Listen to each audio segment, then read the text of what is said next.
What would you say is the dream? Like, what's the main end goal? Like, where do you want to, sort of, the heights that you want to achieve? I think it's really difficult to say. Like, I'm quite, because, you know, I think that it's a difficult question, because I think if you kind of focus on one thing too much, then you'd just be disappointed. You just have to keep, you know, going and see what opportunities arise and where life takes you.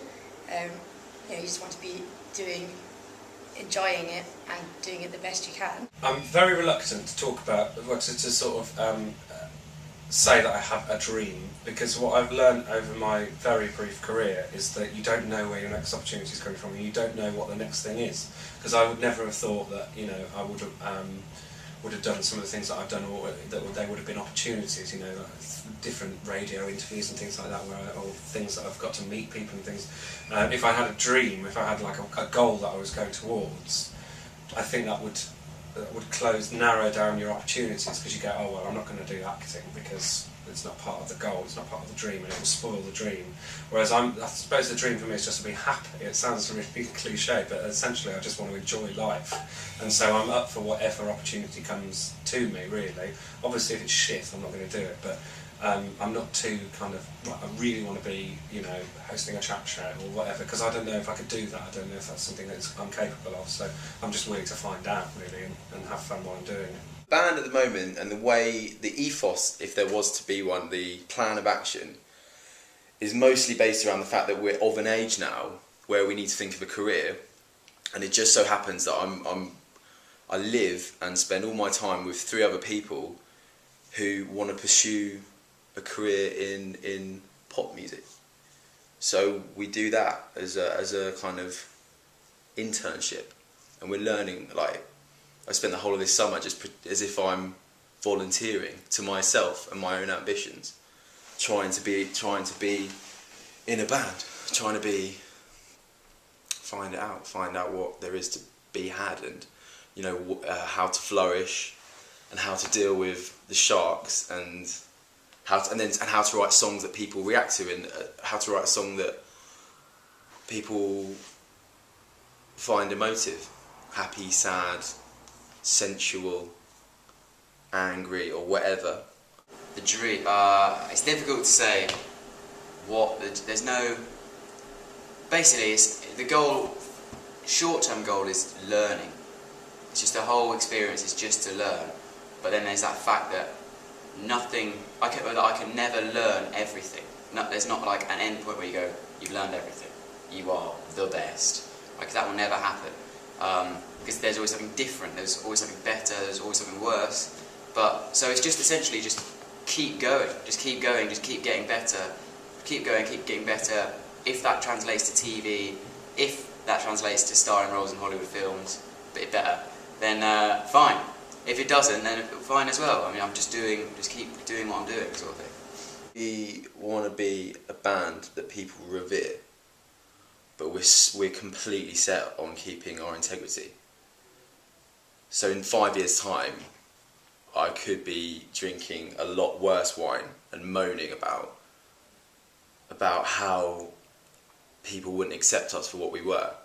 But we're currently young enough for people to be more encouraging of what we're doing, and that's what we're getting by. We're getting the press because it's a combination of youth and exuberance with integrity. So you've got the kind of, you know, I'm not handsome, but we're young enough to kind of, you know, airbrush me into being handsome, and then we can write what we like. And fortunately, what we're writing, people like at the moment, and so that's kind of where that's going, I think. The dream. Well, I don't like telling people my dream because it sounds ridiculous. There's no judgment here, but if you don't want to say, then of course that's... Well, it's sort of... I think like I'm really goal orientated, and it really helps to have like goals and stuff, and it kind of spurs you on. So I don't have like short-term dreams, if you know what I mean. Like they're not really reachable, but like the real long-term goal that I'm kind of working towards is like being in like a Hollywood actor or whatever. Just because if you're aiming for something like that, everything that comes along with it, you sort of enjoy it and relish it. You don't get too upset if, say, you don't get this part or you don't get this gig or whatever, because like it's just such sort of a long game, you know what I mean? And it's like, that could happen in 30 years. I mean, it could never happen, you know, whatever. But if I'm sort of aiming for that and thinking about that, then everything else is just like you just sort of enjoy the ride rather than thinking in the lot shorter term, like, oh, I really want to be doing, you know, this particular telly show or whatever. Because if you don't, then you don't get it, you'll be upset and sort of depressed. But if you aim to be a Hollywood actor, basically, you can be depressed in like 50 years and have quite a happy life trying.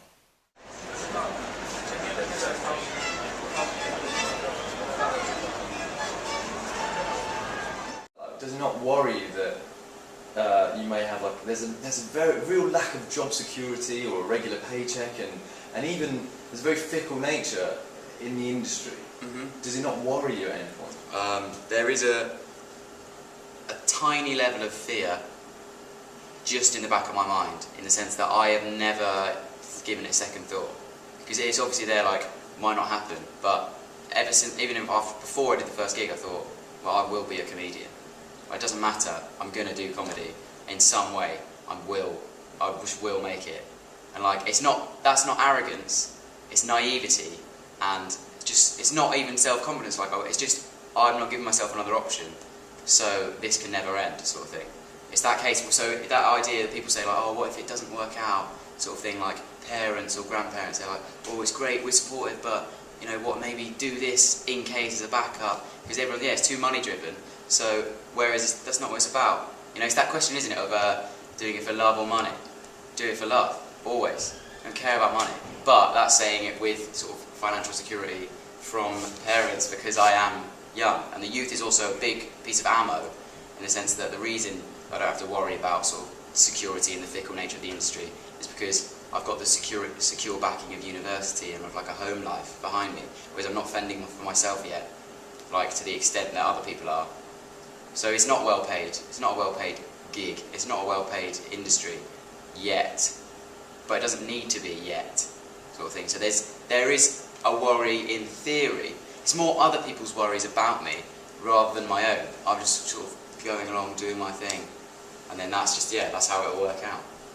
One of the main reasons, as I say, about why I do stand-up is because I like praise. So there's obviously a void within me that requires praise, and I've not analysed enough to know what that is.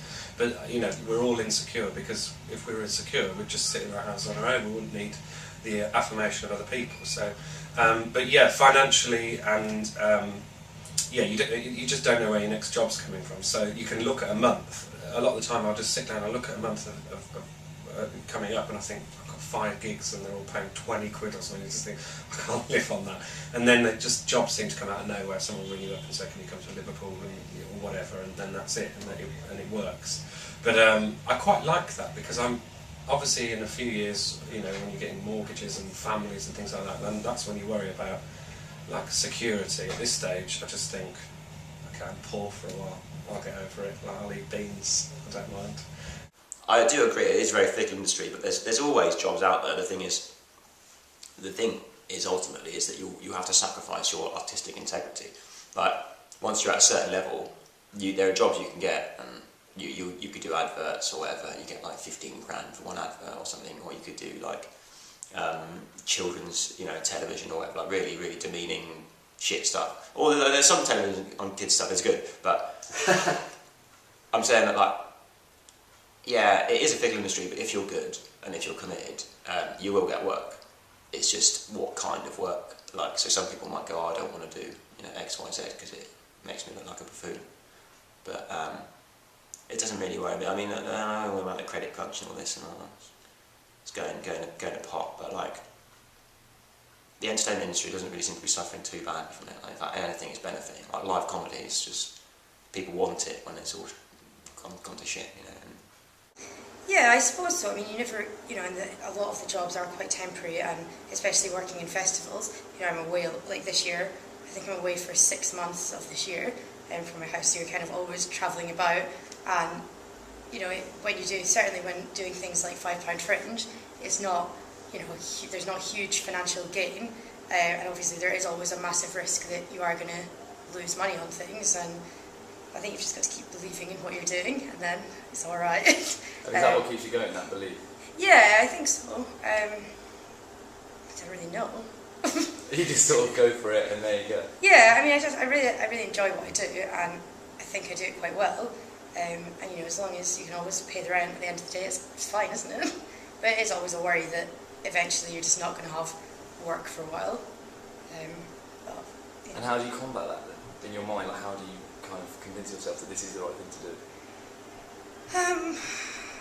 God, I don't really know. This is the only thing I know. So I suppose if for whatever reason I didn't have any work, you can always go and work in a bar for a while. It's fine. The age I'm at and the age we're all at in the band means that we're all constantly answering to parents' kind of concerns. They're very concerned about what we want to do, where we're going, where's this going. Oh, so we did a gig, we played to 200 people. Oh, wicked, how much do you get paid? Well, it's not important. It's not important to us at the moment. If I have anyone to support, well, I'll have myself to support, you know?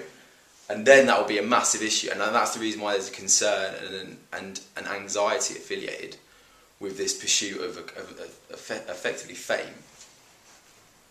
Because there's no guarantee of anything. But we're all kind of in it together. So there's a comfort. But that's all we've got in regard. There's a definite fear element to it. But then there's all these kind of highs that keep you going, it's like an addiction to it, but not a bad one.